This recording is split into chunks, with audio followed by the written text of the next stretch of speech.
దా.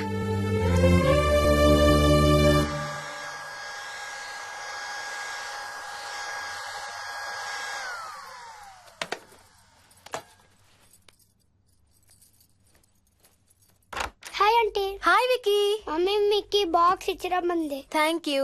రా లోపలికి రా. ఏంటి స్కూల్ కి హాలిడేనా ఇవాళ? లేదంటే నేనే స్కూల్ కి హాలిడే ఇచ్చేసాను. అంటే నేను అంకుల్ ప్లే స్టేషన్ లో గేమ్స్ ఆడుకొచ్చా. ఓకే వెళ్ళి ఆడుకో.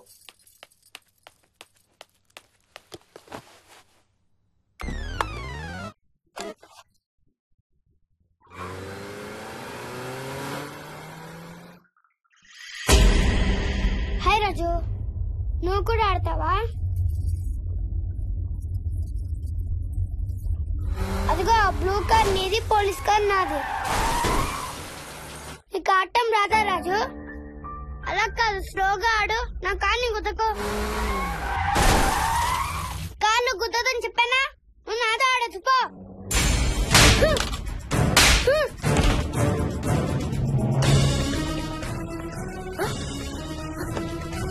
Wiki Vicky Vicky Vicky mummy mummy mummy Vicky రేయ్ రేయ్ అక్కడికి వెంట్రా. లేదు మమ్మీ. నేను దిప్పుతాను వాడిని. నువ్వు నిచ్చెన పట్టుకో. పట్టుకో మమ్మీ. రేయ్ చేయి పట్టుకోరా. మెల్లగా. ఆ చేయి కాదు ఈ చేయి. మెల్లగా దిగు. మెల్లగా మెల్లగా దిగు. అసలు ఫ్యాన్ ఎందుకు ఎక్కావరా? నిన్న ఎక్కలేదు మమ్మీ. కెప్టెన్ రాజేంద్రన్ కొట్టెక్కిచ్చాడు. రాజు గీజు అని అబద్ధాలు చెప్పావు, చంపేస్తాను. పదింటికి. సారీ మోహిని. ఓకే. అసలు స్కూల్కి వెళ్ళకుండా నువ్వు డాడీ రాను బాగా పడతాయి నీకు.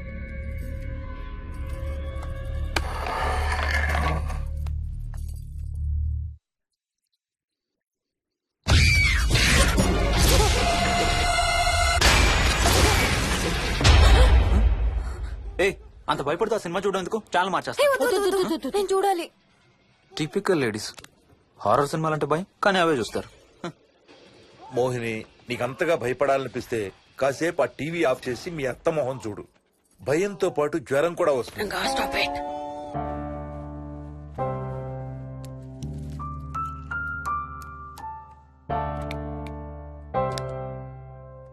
చిన్నప్పుడు నువ్వు బాగా కోతివా? ఏ చెట్లు పుట్లు బాగా ఎక్కేవాడివా? మనం ఎక్కలేని చెట్టు లేదు. తాడి చెట్టు కొబ్బరి చెట్టు అయితే స్పైడర్ మ్యాన్ కూడా ఎందుకు పనికిరా. అందుకే నీ కోతి బుద్ధులే నీ కొడుకు వచ్చాయి. ఏం చేసాడు? హర్ష వాళ్ళ ఇంట్లో ఫ్యాన్ ఎక్కి కూర్చున్నాడు. ఫ్యానా? Ceiling fan. సీలింగ్ ఫ్యానా? ఎలా ఎక్కాడు? నిత్యంతో ఎక్కాడు. అడిగితే కెప్టెన్ రాజు ఎక్కిచ్చాడు అంటున్నాడు. కెప్టెన్ రాజా? ఇక లాభం లేదు. అందుకనే ఆ చైల్డ్ సైకాలజిస్ట్ దగ్గర అపాయింట్మెంట్ తీసుకున్నాను.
స్ప్రే చేస్తే నొప్పి తగ్గిపోతుంది అత్తయ్య.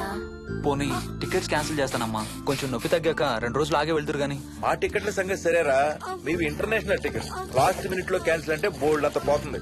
మీ అమ్మ సంగతి నాకు వదిలే, ఇంటికి తీసుకెళ్లి నేను చూసుకుంటాగా. నానా మొలిగించాలి గాని ట్రైన్ టైం అవుతుంది లే లేవే లే Stop it, Ranga. లే. Ranga, stop it. అసలు నువ్వు రాత్రిపూట నడవకుండా మంచానికి గొలుసులేసి కట్టేయాలి Stop it. పగలబండి కాబట్టి సరిపోయింది. అదే ఏ రాత్రి ట్రైన్ అయితే బెర్త దిగి ఎటో పోయేదానివి, ఏ తలుపో తీసుంటే Govinda Govinda. Stop it, Ranga. అబ్బా నువ్వు ఊరుకోనన్నా, అసలే అమ్మ నొప్పితో బాధపడుతుంటే. బాయ్ మోహిని, అక్కడ ఫ్లైట్ దిగాక ఫోన్ చెయ్యమ్మా. అలాగే అత్తయ్య. బుచ్చయ్య అయ్యా. వస్తాం. మా వాళ్ళని జాగ్రత్తగా చూసుకో. సరే అయ్యా. యాదమ్మా వస్తాం. అలాగేనయ్యా. బాయ్ మోహిని. బాయ్ మావయ్య, happy journey. Bye. Thank you అమ్మా. Hyderabad to Paris 10 hours journey. First class seats beds లా ఉంటాయి.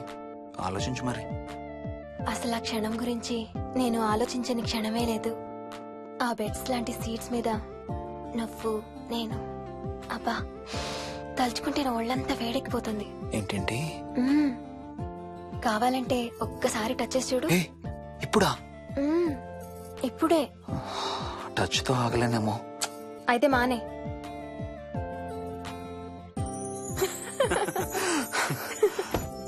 రేయ్ తొందరగా రారా, టైం అవుతుంది. సరే వెళ్ళు, నేను ప్యాకింగ్ స్టార్ట్ చేయాలి. ఇవాళ ఏం కలరు? Stop it Harsha. రోజు పొద్దున్న ఏం తింటావు? ఇడ్లీ. రోజు ఇడ్లీనా? ఇంకేం తినవా? అవును డాక్టర్, ఎప్పుడు ఇడ్లీయే కావాలంటాడు. అప్పుడప్పుడు కాన్ఫ్లెక్స్ తింటాడు. ఇటు తిరగమ్మా. రోజు పాలు తాగుతావా? పాలంటే నాకు ఇష్టం లేదు. పెరుగన్నా తింటావా? పెరుగు కూడా నాకు ఇష్టం లేదు. అయితే ఏమిష్టం నీకు? చాక్లెట్స్. ఆ, ఇదిగో తీసుకో. ఇంకోటి ఇస్తారా అంకుల్? మా తాతయ్య కూడా ఇవ్వాలి. అవునవును మర్చిపోయాను. ఇదిగో. Thank you. ఇంతకీ మీ తాతయ్య ఎక్కడున్నారు? బయటే కూర్చున్నారు. సరే అయితే వెళ్ళి మీ తాతయ్యతో ఆడుకో. Sir thank you. మీకు మీ బాబు గురించి చెప్పే ముందు నేను ఈ మధ్య డీల్ చేసిన ఒక కేసు గురించి మీకు చెప్పాలి. ఈ అమ్మాయి పేరు కల్పన. ఇప్పుడు 18 ఏళ్లు. తనకు 10 ఏళ్ల వయసులో నా దగ్గరికి తీసుకొచ్చారు. రాయడానికి చదవడానికి బాగా ఇబ్బంది పడేది. 10th స్టాండర్డ్ 3 సార్లు అన్ని సబ్జెక్ట్స్ లో ఫెయిల్ అయింది. తనకి చదువు రాదనే డిప్రెషన్ తో ఆత్మహత్య కూడా ట్రై చేసింది. అలాంటి అమ్మాయి సడన్ గా ఒక రోజు పుస్తకాలు తీసుకుని రూమ్ లోకి వెళ్లి గంటలు గంటలు చదవడం స్టార్ట్ చేసింది. 10th స్టాండర్డ్ 96% తో పాస్ అయింది. ఎలాగమ్మా అని అడిగితే వాళ్ళ నాన్నగారు రోజు వచ్చి చదువు చెప్పి హెల్ప్ చేశారంది. నిజానికి ఈ అమ్మాయి నాన్నగారు తను పుట్టకముందే చనిపోయారు. చదువు దారిలో పడ్డాక కల్పనకి వాళ్ళ నాన్నగారు కనబడ్డం మానేశారు. ఈ కేస్ గురించి మాకు చెప్తాను. ఇది కల్పన చిన్నప్పుడు తీసిన ఎక్స్రే. ఇది వికీ ఎక్స్రే. ఈ రెండిట్లోనూ ఈ చిన్న బ్లాక్ స్పాట్ చూసారా? దీన్ని యాంటీరియర్ ఫాంటనల్ అంటారు. పుట్టుకతో చిన్నపిల్లలందరికీ తల మీద ఉండే మెతక భాగం 2 ఏళ్లకి 98% దాకా క్లోజ్ అయి ఒక 6 ఏళ్లకి కంప్లీట్ గా గట్టిపడిపోతుంది. కానీ విక్కీకి 7 ఏళ్లు వచ్చినా ఇది ఇంకా క్లోజ్ అవ్వలేదు. వేల సంవత్సరాలుగా హిందువులు బౌద్ధులు ఈ మెతక భాగం కింద సహస్రార చక్రం ఉంటుందని నమ్ముతారు. బాడీలో ఉండే అన్ని చక్రాలలో మానసిక ఎదుగుదలకు కావలసిన అతి ముఖ్యమైన చక్రం. ఈ చక్రాన్ని ఒక స్పిరిచువల్ గేట్వే అని కూడా అంటారు. మెడికల్ సైన్స్ కూడా దీన్ని యాక్సెప్ట్ చేసింది. సైన్స్ చెప్పేదాన్ని వేదాంతం చెప్పేదాన్ని కలిపి సింపుల్ గా చెప్పాలంటే పసిపిల్లలకు కొంత ఏజ్ వచ్చే వరకు మనకు కనబడని అంతుపట్టని ఆత్మల ప్రపంచంతో ఒక ఆధ్యాత్మిక అదే ఒక స్పిరిచువల్ కనెక్షన్ ఉంటుంది. అంటే వాళ్ళకి ఆత్మలు కనపడతాయా? వాళ్ళకి ఆత్మలు కనబడొచ్చు, వాళ్ళు ఆత్మలతో మాట్లాడొచ్చు, ఆత్మలు చెప్పే వినొచ్చు. కల్పనకి ఎప్పుడైతే గట్టిపడిందో తనకి వాళ్ళ నాన్నగారు కనబడ్డం మానేశారు. విక్కీ విషయంలో కూడా అలాగే జరగచ్చు అనుకుంటున్నాను. వావ్, ఏంటి నమ్మలేకపోతున్నారా? సబ్జెక్ట్ చాలా హెవీగా ఉంది. Sorry, no offence. కొంచెం నమ్మలేనట్టుగానే ఉంది సార్. మనకు అర్థం కాని చాలా విషయాలు కొంచెం నమ్మలేనట్టుగానే ఉంటాయి. దయ్యాలను చూసినప్పుడు కుక్కలు మురుగుతాయంటారు. సునామీలు భూకంపాలు వచ్చేటప్పుడు జంతువులకి పక్షులకి ముందే తెలుస్తాయంటారు. వాటికి మనకు తెలియని ఏదో సెన్స్ ఉంది. అలాగే చిన్నపిల్లలకు కూడా వాళ్ల ప్రపంచం గురించి మనకు చాలా తక్కువ తెలుసు. కొన్ని బ్లైండ్ గా నమ్మాలంతే. విక్కీకి వాళ్ళ తాతగారు నిజంగా కనబడుతున్నారా లేక అలానే ఊహించుకుంటున్నాడా అనేది మనం నమ్మేదాన్ని బట్టి ఉంటుంది. అదే నిజమైతే వాళ్ళ తాతగారు తన కోసం ఎందుకు వచ్చారో ఏదో ఒక రోజు విక్కీయే మనకు చెప్తాడు. ఒకవేళ విక్కీ వాళ్ళ తాతగారిని ఇమాజిన్ చేసుకుంటుంటే చేసుకోనివ్వండి, ఇట్స్ హెల్దీ. తనకి పాలు పెరుగు ఇష్టం లేదు కాబట్టి కాల్షియం సప్లిమెంట్ ఏదైనా ఇవ్వండి. ఇది త్వరగా గట్టిపట్టడానికి హెల్ప్ అవుతుంది. మోస్ట్ ఇంపార్టెంట్లీ మీ అబ్బాయికి బాగా దగ్గర అవడానికి ట్రై చేయండి. తనతో హోంవర్క్ చేయించండి, ఆడుకోండి, బయటికి వెళ్ళండి, రోజుకు ఒక్కసారైనా కలిసి భోజనం చేయండి. విక్కీలో చాలా మార్పు చూస్తారు. చాలా బాగుంది, తీసుకో. అయితే నేను తినేస్తా. వికీ దా.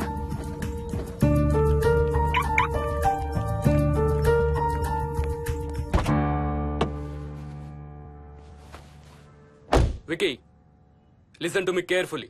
ఇక నుంచి అన్ని ఆటలు మన ఇద్దరమే ఆడుకుందాం. నీకెప్పుడు ఆడుకోవాలనిపించినా నన్ను పిలు, నేనొచ్చి నీతో ఆడతాను. తాతతో గాని రాజుతో గాని ఆడుకోవటం మానేయాలి, అర్థమైందా? తాత అంటే నాకు చాలా ఇష్టం డాడీ. తాత చచ్చిపోయాడు, ఈ లోకంలో లేడు, నువ్వు పుట్టక ముందే చచ్చిపోయాడు, అర్థమైందా?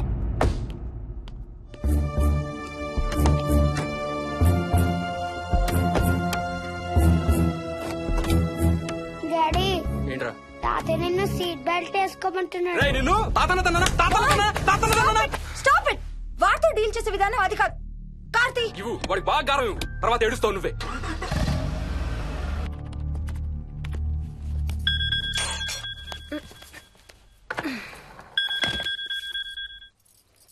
హలో, హాయ్ బేబ్స్, ఏంటి ఏం చేస్తున్నావు? ప్యాకింగ్. ఎప్పుడు వస్తున్నావు? బయలుదేరుతున్నాను. Hey, you know something?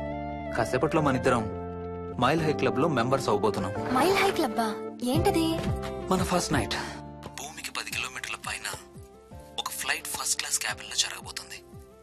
అలా ఆకాశంలో శోభనం చేసుకున్న వాళ్ళందరూ కలిసి క్లబ్ పెట్టుకున్నారు. సో మనకు కూడా ఆ క్లబ్ లో మెంబర్షిప్ వస్తుంది. నాకేం అక్కర్లేదులే ఆ క్లబ్ లో మెంబర్షిప్. కానీ నాకు కావాలి. అసలు ఎంతమందికి వస్తుంది చెప్పు ఇలాంటి opportunity?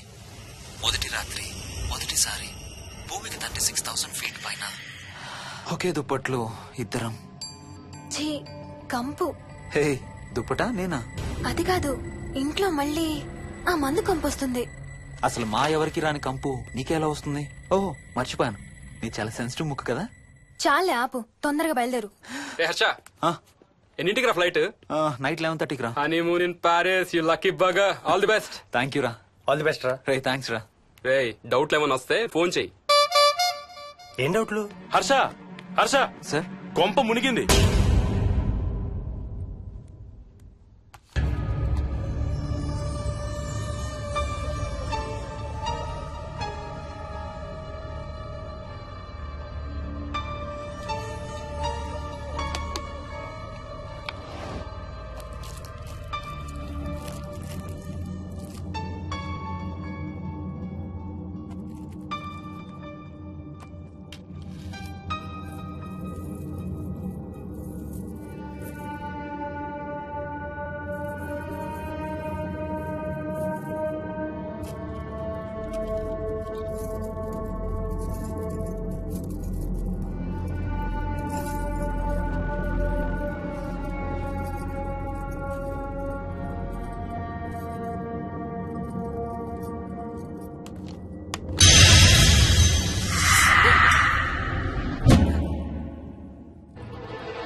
Please try to understand sir. It's my honeymoon. Flight tickets, hotel room కి అన్నిటికీ ఆల్రెడీ పే చేసేసాను. ఇప్పుడు లాస్ట్ మినిట్ లో క్యాన్సిలేషన్ అంటే మొత్తం పోతుంది. నువ్వు ఇప్పుడు బెంగళూరు వెళ్ళకపోతే మన కంపెనీయే మూసేయాల్సి వస్తుంది. అలా కాదు sir. Harsha, please try to understand. ఒక్క కంప్యూటర్ కాదు, మొత్తం మెయిన్ ఫ్రేమే కొలాప్స్ అయిపోయింది. బీపీ ఆపరేషన్స్ మొత్తం షట్ డౌన్ అయిపోయాయి. నువ్వు బెంగళూరు వెళ్ళాలంటే తప్పదు. మార్నింగ్ ఫస్ట్ ఫ్లైట్ లో తిరిగి వచ్చేద్దు గానీ నీ హనీమూన్ కి రేపు వెళ్ళు. కావాలంటే ఖర్చులన్నీ కంపెనీ భరిస్తుంది. Sir, I can't sir. కాంటూ లేదు, గీంటూ లేదు. నువ్వు వెళ్ళకపోతే నా ఉద్యోగమే కాదు, నీ ఉద్యోగం కూడా పడుతుంది. Right there.